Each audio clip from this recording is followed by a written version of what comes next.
할렐루야. 2021년 송년주일입니다. 오늘도 영과 진리로 예배드리시는 우리 성도님들을 주님께서 만나주시고 은혜 주시기를 축복합니다. 비록 이 세상의 현실은 이 팬데믹 상황 속에 있지만 에벤에셀의 은혜로 우리 아버지께서 오늘까지 지켜주신 줄로 믿습니다. 우리 옆에 있는 분들하고 인사하겠습니다. 예수님의 이름으로 승리하셨습니다. 추운 날씨 가운데도 예배 자리에 올 수 있다는 것, 또 마지막 송년주일을 예배 자리에 있다는 것, 이미 믿음 안에 승리하신 줄로 믿습니다. 오늘날 많이 사용하고 있는 그 IT 전문 용어 중에 조금 어려운 단어죠. 유비쿼터스라는 단어가 있습니다. 유비쿼터스. 이 말은 그 라틴어 말인데요. 뜻이 뭐냐면 언제 어디서나 존재한다, 이런 의미가 있어요. 라틴어라서 유비쿼터스라는 단어가 어렵게 들립니다. 원래 뜻은 뭐냐면 신은 어느 때나 어느 장소에서나 계신다라는 의미의 이 라틴어 말입니다. 현대적 의미는 왜 유비쿼터스를 많이 쓰는가? 이 과학 기술의 편리가 언제 어디서나 제공된다라고 하는 그런 개념입니다. 이 네트워크 이 시스템이 발전을 해서요. 예전에는 은행에 송금을 하거나 뭘 할 때 꼭 컴퓨터, 이 책상 위에 있는 컴퓨터에 앉아서만 업무를 보았습니다. 근데 지금은 여러분 잘 아시잖아요. 개인 휴대폰으로도 은행 업무를 다 볼 수 있고, 텔레비전으로, 컴퓨터뿐만 아니라 게임기나 휴대용 단말기나 이 자동차, 이 내비게이터 안에서도, 이 개인 어떤 책상 위에 있는 컴퓨터 아니더라도 모든 것을 이 스마트폰 하나로 다 제어할 수 있습니다. 자동차를, 새로운 차들은 이 스마트폰으로 켜고 또 끌 수 있고요. 집에 있는 에어컨이나 어떤 난방 시스템도 전부 다 이 스마트폰으로 다 제어할 수 있는 유비쿼터스 시대, 유비쿼터스라는 시대가 왔습니다. 모든 세상이 다 네트워크화돼서 언제 어디서나 누구나 사용할 수 있고 서로 소통할 수 있는 시스템, 이것을 유비쿼터스라고 하는 이 IT 전문 용어로 요즘 많이 사용합니다. 최근 여러 어떤 시설들이나 특히 종합병원들이 첨단 유비쿼터스를 지금 그 시스템으로 전환해서 활용을 이미 하고 있습니다. 어느 병실에, 어떤 자리에, 심지어 저 먼 외국에서도 이 아이디를 가지고 인터넷 접속만 하면 어떤 환자의 종합 정보가 다 제공되어서 진단도 하고 처방도 할 수 있는 그런 시대입니다. 언제 어디서나 접속 서비스가 가능한 시스템이 유비쿼터스 제도입니다. 사실 신학적인 용어예요. 처음에 유비쿼터스라는 단어 자체가 라틴어, 근데 IT 전문 용어로 이제 활용이 되고 있는 겁니다. 우리가 믿는 삼위일체 하나님, 이 하나님의 그 존재 양식, 존재 형태가 오늘 이 표현을 한다면 유비쿼터스입니다. 하나님께서는 언제든지 어디서든지 우리의 곁에서 나와 함께 계시는 아버지이십니다. 믿습니까? 지난 2년 동안 이 코로나 팬데믹 상황 속에서도 하나님 우리를 지켜주셨는데, 하나님 아버지는 저 하늘 천당에도 계셔요. 이 유비쿼터스라는 단어를 우리 하나님 존재 양식으로 신학적으로 표현할 때는 무소부재하신다. 무소부재, 아니 계신 곳이 없으시다. 오늘 예배 드리는 이 예배 자리뿐만 아니라 이미 우리 안에 성령 하나님으로 임재하셔서 내주하고 계시는 줄로 믿습니다.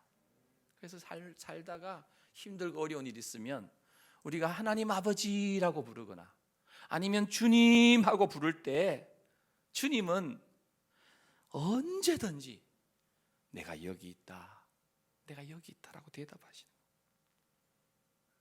그 하나님을, 그 예수님을, 그 성령님을 우리 모두가 경험하며 살게 되시기를 축복합니다.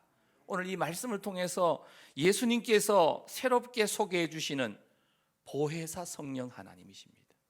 오늘 요한복음 14장에 이 본문이 기록된 상황은 예수님께서 이제 제자들과 3년간 공생애를 사역을 하시다가 마지막 이 만찬을 나누고 계십니다. 그리고 이제 잠시 후면 온 인류의 구원을 위해서 친히 주님이 고난 받으시고 십자가에 못 박혀서 이제 죽으시게 되는데, 제자들은 예수님이 자꾸 너희를 떠난다, 내가 죽는다 이런 말씀을 하시니까 제자들 마음에 두려움이 생기는 거예요. 불안함이 생기는 거예요. 주님께서 떠나가시면 우리는 도대체 어떻게 되는 것인가? 누가 우리를 지켜주실 것인가? 누가 우리를 가르쳐 주시고 우리를 바른 길로 인도해 주실까? 모두 궁금해하고 염려하고 걱정하고 있는 이런 상황에서 예수님께서는 요한복음 24장의 이 말씀을 통해서 따뜻한 위로의 말씀을 해주세요. 요한복음 14장 1절에 보면 우리가 많이 암송하고 있잖아요. 너희는 마음에 근심하지도 말고 두려워하지 말라. 근심하지 말라. 그러면서 하나님을 믿으니 또 누구를 믿으라고요? 나를 믿어라.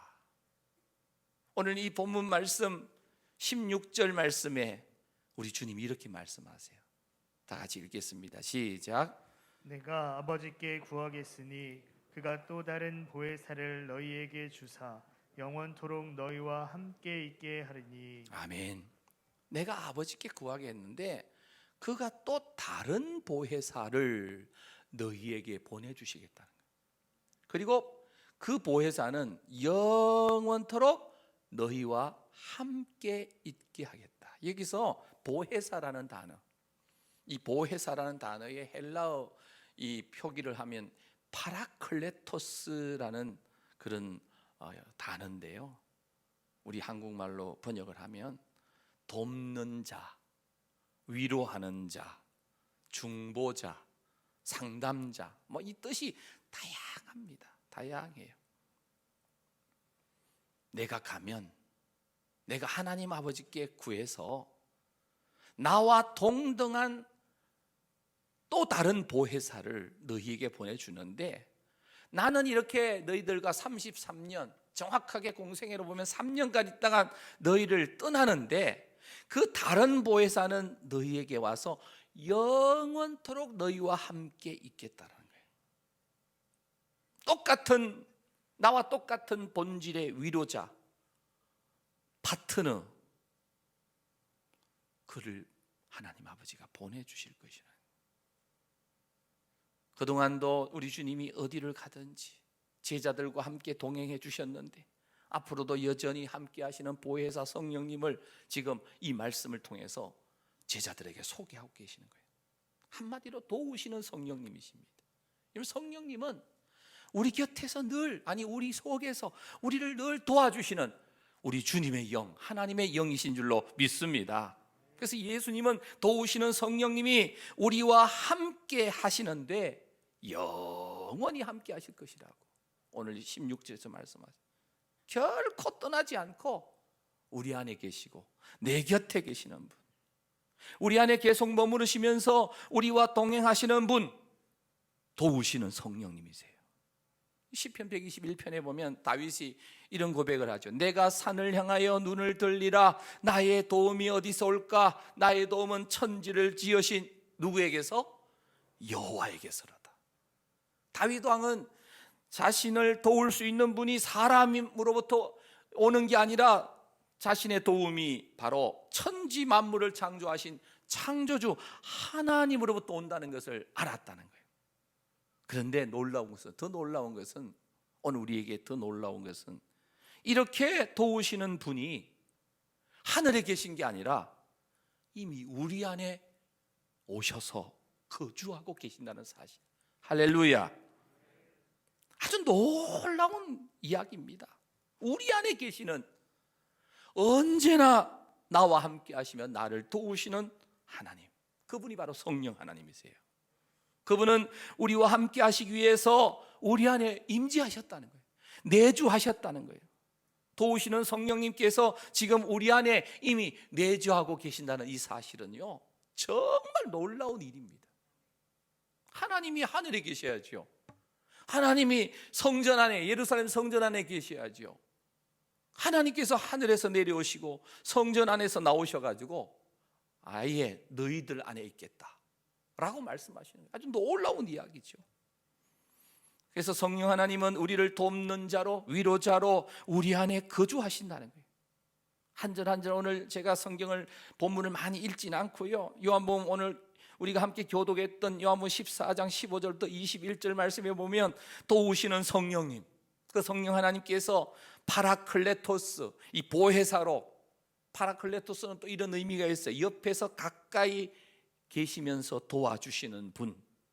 병원에 입원하시면 밤이 깊도록 계속해서 시간마다 곁에 와서 체크하는 간호사 선생님 계시잖아요.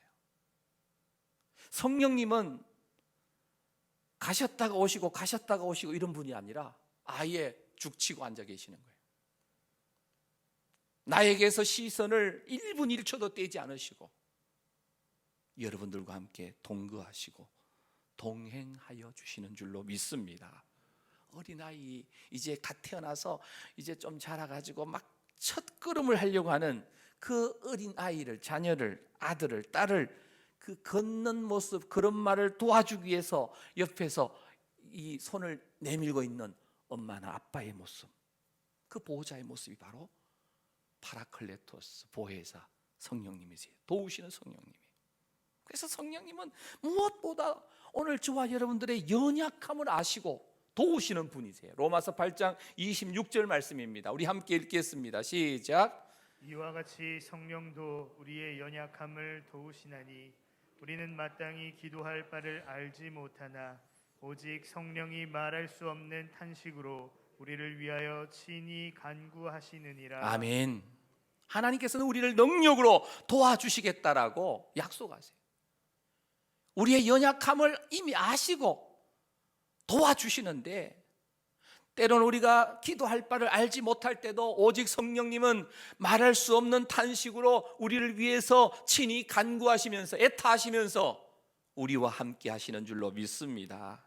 그래서 이브리서 4장 16절에 보면 그러므로 우리는 긍휼하심을 받고 때를 따라 돕는 은혜를 얻기 위하여 은혜의 보좌 앞에 담대히 나갈지니라. 성경에는 도우시는 그 하나님의 약속이 얼마나 많은지 몰라요. 창세기부터 요한계시록까지 함께 하시는 하나님에 대한 이야기, 특별히 내가 도와주겠다, 참으로 나의 의로운 오른손으로 너를 붙들리라, 내가 너를 도와주리라, 이런 말씀을 실제 우리의 삶에서 실행하여 주시는 분이 누구신가? 바로 도우시는 성령님이신 줄로 믿습니다. 그래서 성령님은 전인격적으로 내 곁에서, 아니 내 안에서 우리를 도와주시는 분이에요. 에스겔서 37장에 보면 골짜기에, 에스겔의 환상 중에 이 골짜기에 마른 뼈들이, 이 해골들이 가득했는데 이 뼈들이 일어나서 이 군대가 되어서 하나님의 일을 할 수 있는 그런 큰 군대가 되도록 도와주시는 거예요. 누가요? 바로 하나님의 신이, 하나님의 영이, 성령님이 그 뼈들 위에 들어갔을 때, 불었을 때 마른 뼈들이 일어나서 춤을 추는 거예요. 마른 뼈들이 큰 군대가 되는 거예요.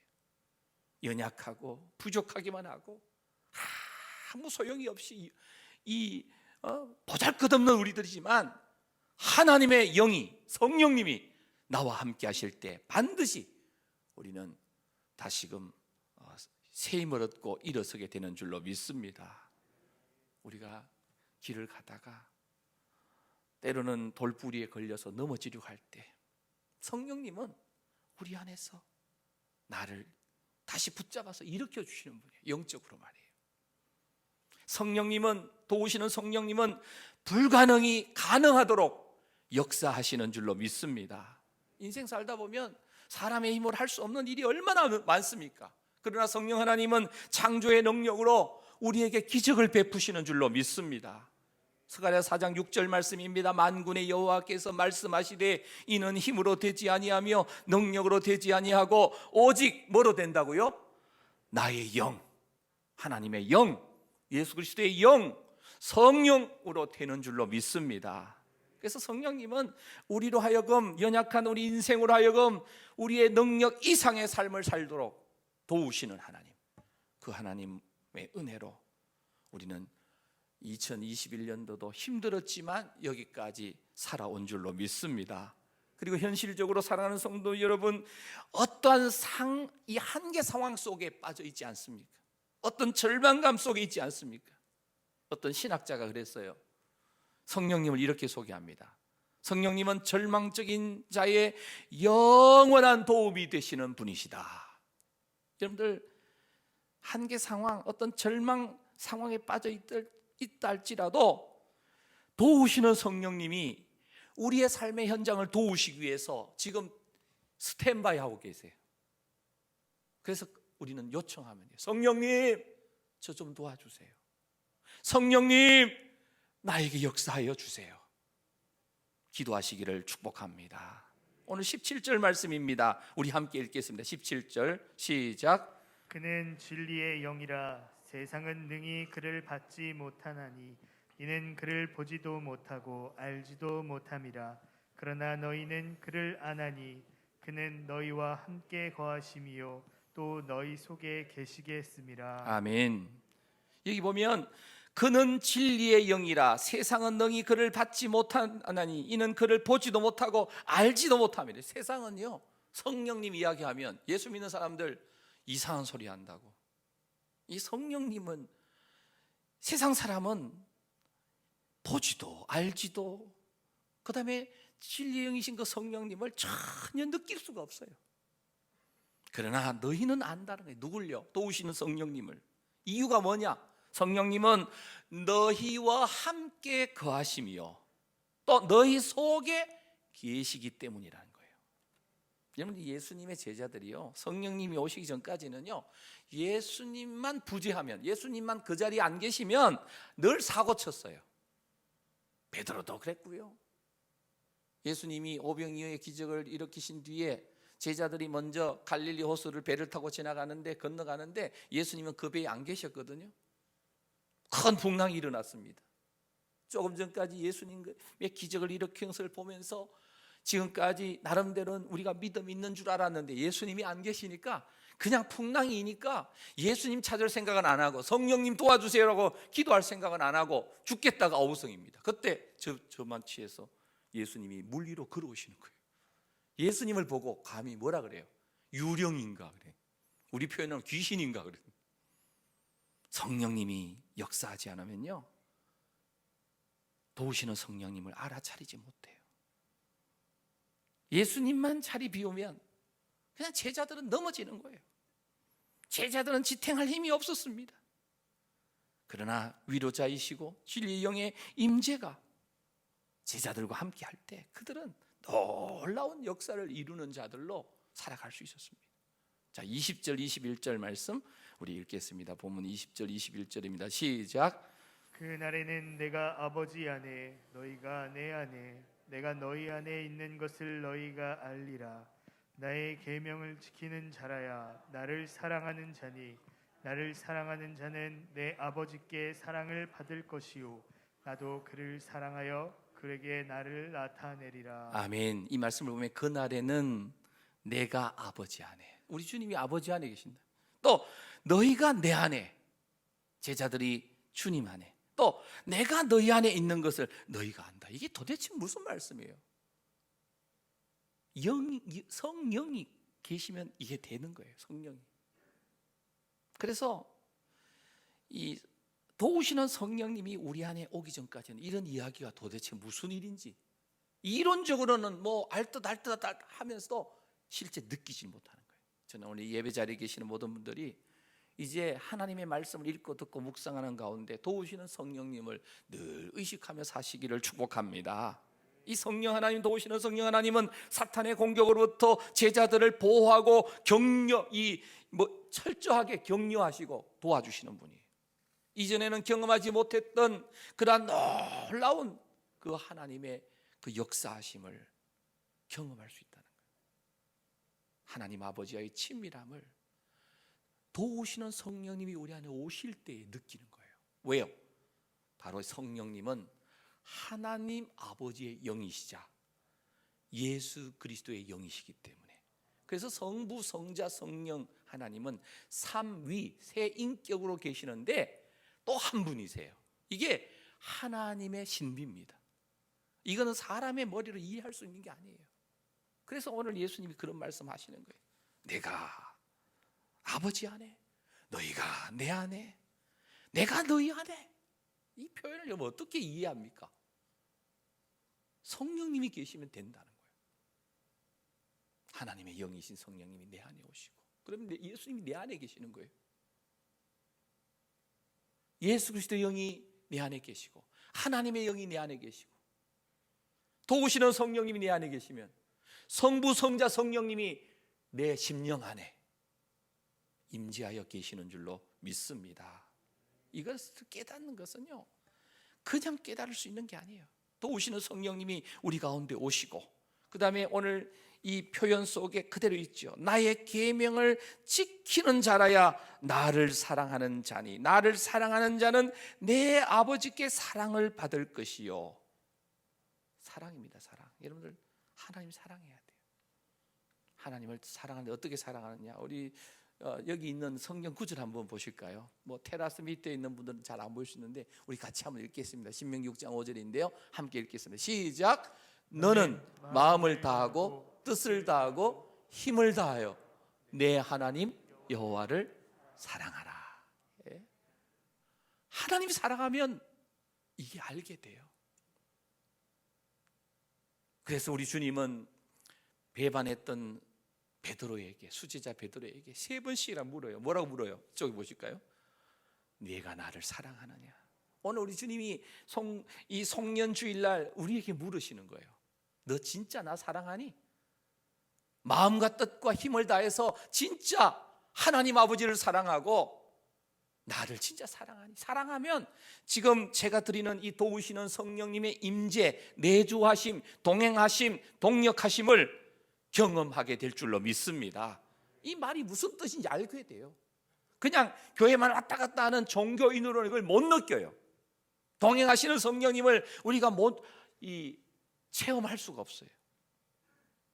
요한복음 14장 22절 이하에 27절까지 본문 이 뒷부분을 보면 도우시는 성령님은 진리를 가르치시고 진리를 받아들이는 자에게 평강을 주시는 분이에요. 평강, 샬롬의 은혜를 주신다는 거예요.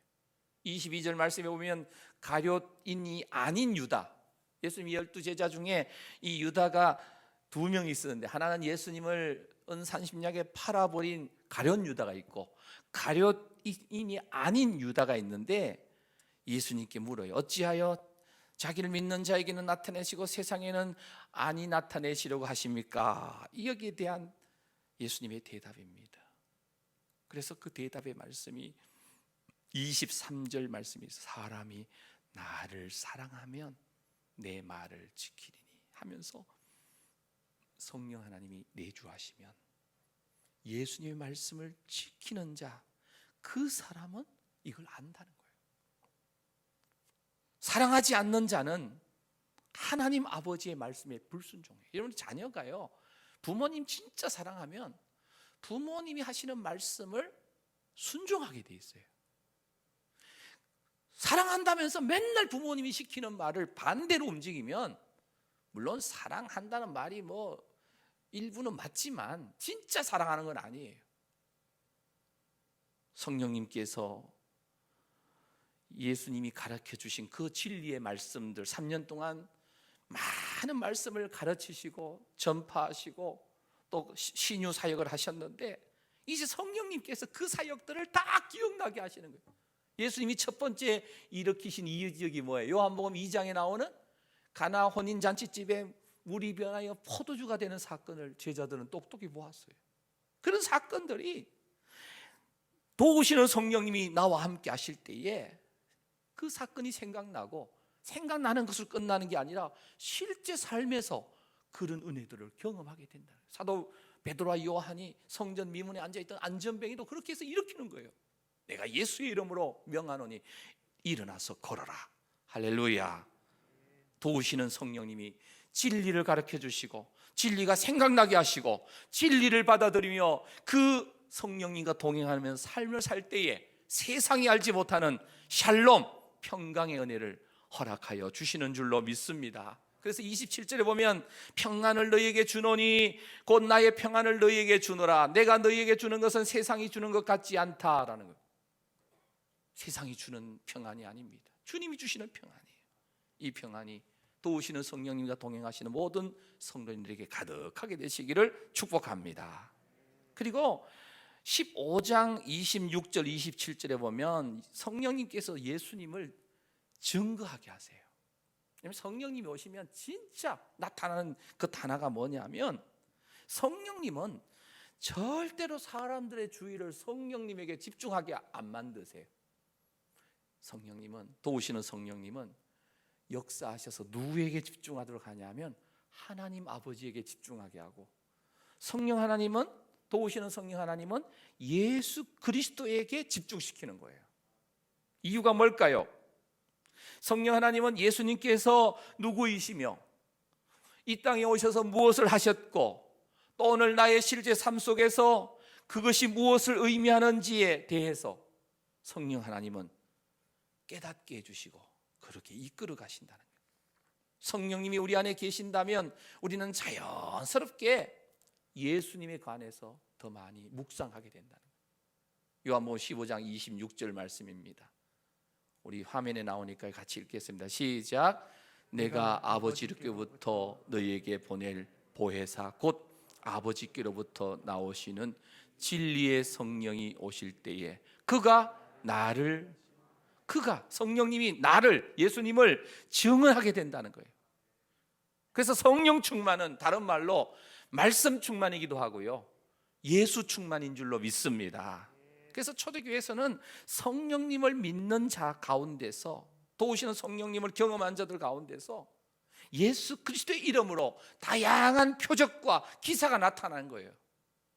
사도 바울이 그랬고요, 베드로와 요한을 비롯한 수많은 사도들이 가는 곳마다 이적과 기사를 행합니다. 예수님이 하셨던 그 이적과 기사를 도우시는 성령님의 역사로 말미암아 그들도 해냈다는 거예요. 요한복음 15장 27절에도 마찬가지입니다. 너희도 처음부터 나와 함께 있었으므로 증언하느니라. 예수님의 제자들도 처음부터 예수님과 함께 있었는데 바로 성령님이 오시니까 이제 드디어 예수님을 오래전에 3년 전에 경험했던 이적과 기사, 또 베드로는 예수님 처음 만날 때도 갈릴리 호수에서 밤새도록 수고해도 얻은 것이 없는데 말씀에 의지하여 그물을 내리니까 2배 가득 채우는 거예요. 또 끝나는 순간에도 부활의 주님을 만났음에도 불구하고 또 고기 잡으러 갔는데 그날 밤 따라 고기가 한 마리도 없었어요. 또 예수님이 나타나셔서 처음에 만날 때와 똑같이 이제 사명을 맡기실 때도 다시금 베드로에게 말씀하시는 거예요. 베드로야, 이 그물을 배 오른편에 좀 던져봐라. 첫 번째 만나실 때는 깊은 곳에 던져라 그러셨는데 두 번째 이 마지막에 만나 주실 때는 배 오른편에 던지래.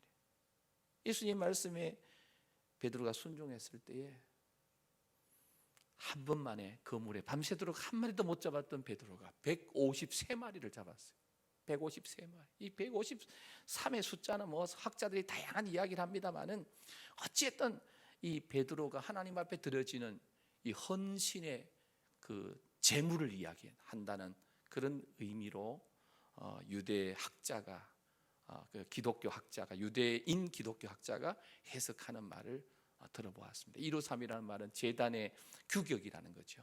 번제단의 규격이 153으로 돼 있다고 이렇게 해석하는 것을 보았습니다. 그게 사실인지 모르지만 어쨌든 베드로는 순교의 제물로 로마에서 십자가에 못 박혀 죽는데 예수님처럼 못 박혀 죽지 않고 거꾸로 못을 박혀서 순교의 제물이 되신 분이 예수님의 수제자 베드로입니다. 어떻게 그게 가능한가? 바로 도우시는 성령님으로 인하여 목숨 걸고 복음을 전하는 자가 되었다. 예수님이 베드로에게 질문한 그 질문이 바로 저 질문입니다. 네가 나를 사랑하느냐? 저는 우리 교회 성도님들이 교회 올라오실 때마다 두 가지를 점검하면 좋겠어요. 마음과 뜻과 힘 다해서 하나님 여호와를 진짜 사랑하는지, 그리고 또 예수님의 베드로에게 질문했던 마지막 그 질문, 요한의 아들 시몬아 너가 나를 사랑하느냐? 송우교회 아목의 집사야, 아목의 성도야, 너 진짜 나 사랑하는 거 맞니? 대답하십시오. 주님 앞에 성령의 도우심으로 내가 주님 사랑합니다. 나 일생 주님의 계명을 지키며 십자가에 피 묻은 복음을 전하는 일에 내가 쓰임 받겠습니다. 고백할 수 있게 되시기를 축복합니다.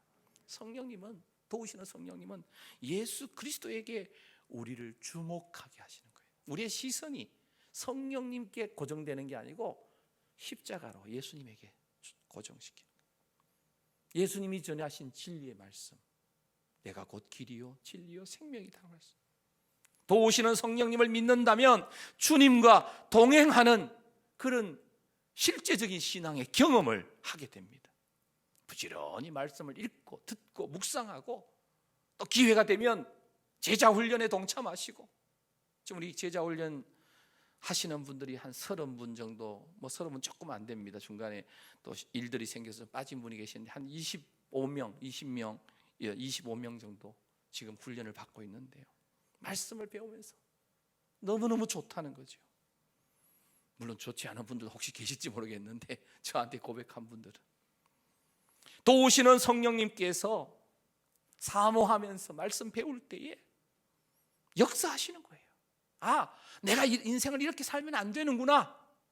주님 나라 위해서, 하나님 나라 위해서 매 순간 성령님과, 도우시는 성령님과 풍성한 교제를 지속할 때에 도우시는 성령님이 우리 인생을 인도하셔서 하나님의 뜻, 하나님의 나라와 하나님의 뜻을 이루도록 인도하여 주시는 줄로 믿습니다. 항상 도우시는 성령님께 나의 삶의 우선순위를 좀 드려야 됩니다. 내가 무엇을 하든지 도우시는 성령님께서 나와 함께 하실 것을 믿고 도우심을 요청하시면 돼요. 왜요? 그분은 우리 안에 이미 내주하시기 때문에. 성령님 좀 도와주세요. 어떻게? 오늘 제가 사업장에 이런 일들을 하러 갑니다. 이런 그 중요한 계약을 하러 갑니다. 성령님 저와 동행해 주십시오. 내가 어려운 일을 처리해야 되는데 오늘 그 현장에 갑니다. 주님, 성령님 저와 동행하여 주십시오. 오늘 제가 위험한 일을 하게 되는데 저를 눈동자처럼 보호해 주십시오. 성령님 제가 오늘 병원에 건강진단 받고 이렇게 가게 되는데 연약한 저를 도와주세요. 저의 삶을 성령님, 도우시는 성령님 완전히 장악하여 주옵소서. 도우시는 성령님만 의지합니다. 날마다 순간마다 기도하시기를 축복합니다. 그래서 도우시는 성령님과 함께 하십니다. 늘 입을 열어서 삶 가운데서 매일 매 순간의 삶 가운데 성령 하나님을 초청하고 그분과 함께 손 붙잡고 걸어가시는 거예요. 도우시는 성령님으로 말미암아 하나님의 영광의 빛이 이런들 삶 가운데 쏟아지게 될 줄로 믿습니다. 그래서 중요한 것이 오늘 본문 요한복음 14장 15절에 있는 대로 너희가 나를 사랑하면입니다. 너희가 나를 사랑하면 나의 계명을 뭐 한다고요? 지킨다. 22절에도 보면 나의 계명을 가지고 지키는 자라야 나를 사랑하는 자다. 사람이 23절에 보면 사람이 나를 사랑하면 내 말을 지키리니, 계명을 지킨다는 거예요.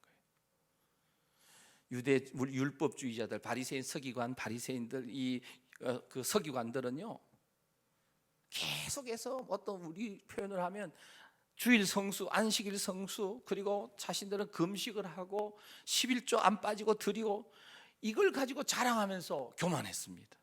그런데 사실 영적 생활을 위해서 주일 성수나 공적 예배 참여하고 어떤 11조 생활하는 이거는 기본적 생활이에요. 이게 계명을 지키는 것으로 착각하면 안 돼요. 진짜 계명은 뭐예요? 하나님을 사랑하고 내 이웃을 내 몸과 같이 사랑하는 것이 우리 주님께서 원하시는 진정한 계명임을 믿으시기를 바랍니다.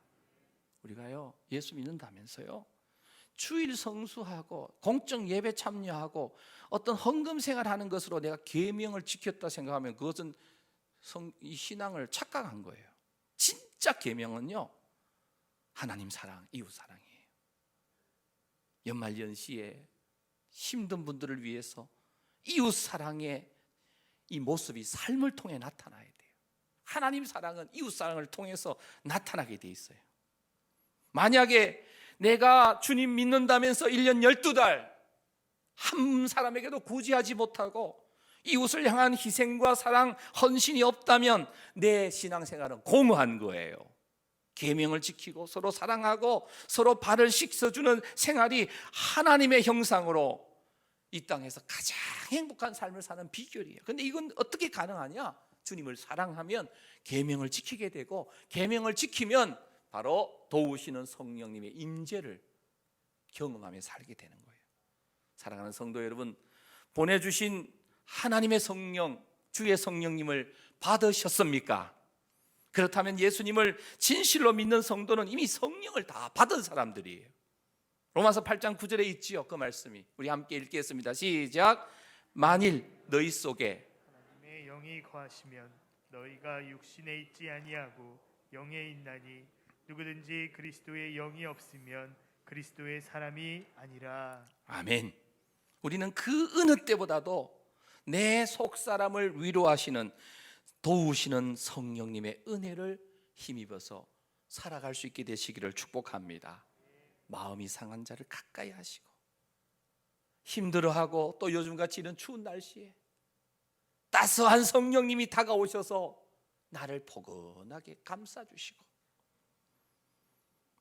도우시는 성령님께서 연약한 나를 덩 두들겨 주시고 지켜봐 주시는 것, 더욱 깊은 진리로 깨우치며 이끌어 주시고 나를 진정으로 위로해 주시는 보혜사 성령님, 도우시는 성령님, 오늘 저와 여러분들과 함께 하시다는 이 사실 하나로만 해도 얼마나 벅찬 은혜인지 몰라요.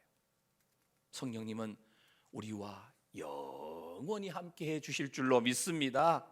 그래서 도우시는 성령님의 거룩한 내주하심, 나와 동행하심, 그리고 동력해 주시는 것, 나의 인생의 삶의 현장에 완전히 정착하셔서 계속 머무심으로 여러분들을 주관하시기를 원하고 계십니다. 그래서 그분은 오늘도 보혜사 성령님으로, 도우시는 성령님으로 우리 성도님들 가까이 와 계시는 거예요. 사랑하는 여러분, 성도 여러분, 요즘 우리 성도님 곁에 누가 함께하고 있습니까? 누가 진정으로 여러분들을 위로해 주십니까? 물론 때로는 남편, 또 때로는 아내, 그리고 부모님, 또 자녀들이 나의 위로자가 되고 나의 어떤 그래도 힘이 되는 경우도 있겠지요. 그러나 여기 또 영원한 동반자가 계십니다. 누구입니까? 바로 보혜사 성령님이십니다. 그분은 시간과 공간을 초월하여 우리를 전인격적으로 도와주시면서 나의 미래까지 최고의 세밀하심으로 인도해 주시는 줄로 믿습니다. 그분과 함께 우리 남은 인생 주님과 동거 동행, 동력하는 삶으로 성령, 도우시는 성령님과 함께함으로 이 땅에서 승리하시기를 축복합니다. 지난 1년 동안 정말 수고 많으셨습니다. 이제 새해에는 말씀 중심으로, 하나님 중심으로 도우시는 성령님 의지하여 반드시 믿음에 승리하는 새해가 되어지기를 주님의 이름으로 축원합니다. 기도하겠습니다. 사랑의 주님, 매 순간 도우시는 성령님과 친밀한 교제를 나누게 하시니 감사합니다. 따스한 성령님, 이 혹한의 추위 속에서 예배 자리에, 송년주일 이 자리에 올라온 모든 성도님들 한 사람 한 사람 안아주시옵소서. 이제 하나님을 마음과 힘과 뜻을 다하여 사랑하고 정말 주님을 사랑하는 그 마음으로 이제 주신 계명의 말씀들을 지키고 주님과 또 도우시는 성령님과 동거하며 동행하며 동력하며 나아갈 때 인생의 늘 승리의 계가를 울리게 하여 주시옵소서. 코로나 팬데믹 상황 언제까지 지속될지 알 수 없지만 두려워하지 말고 믿음으로 끝까지 성령 하나님의 도우심으로 믿음의 승리자로 나아갈 수 있도록 역사하여 주시옵소서. 예수님의 이름으로 축복하며 기도 올리옵나이다. 아멘.